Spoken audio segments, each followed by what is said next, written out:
నాటు పెట్టుకోవడం జరిగింది. ఈ అకాల తుఫాను వల్ల మొత్తం చెరువు అలుగు పార్వం కింద ఉన్నటువంటి చెరువు కింద ఈ భూమి ఇవాళ అసలు భూమి నాణ్యత లేకుండా మొత్తం వాగ్గా మారింది. ఎక్కడెక్కడ ఉన్నటువంటి రాళ్ళు ఇసుక అంతా కొట్టుకొచ్చి పెట్టింది. ఇలా పెట్టినటువంటి నాటికర్ర లేకుండా మొత్తం తీసుకుపోయి గండెలకుంట్ల చెరువులో పెట్టింది.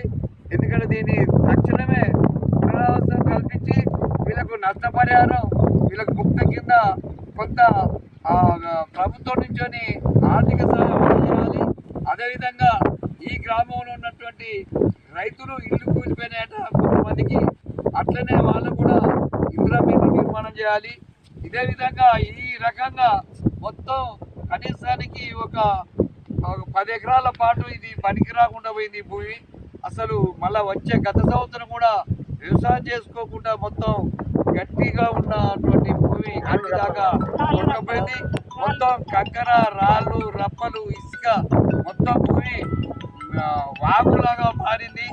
ఇది బడికి రాకుండా పోయింది. కాబట్టి దీన్ని తక్షణమే ప్రభుత్వం మన నెల్లూరు మండల తహసీల్దార్ గారు వచ్చి దీన్ని ఏమంటే పరిశీలన చేసి ఇవాళ దీనికి నష్టపరిహారం చెల్లించాలని చెప్పి అఖిల భారత రైతు సంఘం తొర్రూరు డివిజన్ కమిటీ ఆధ్వర్యంలో ఈ పరిశీలన చేయడం జరుగుతుంది.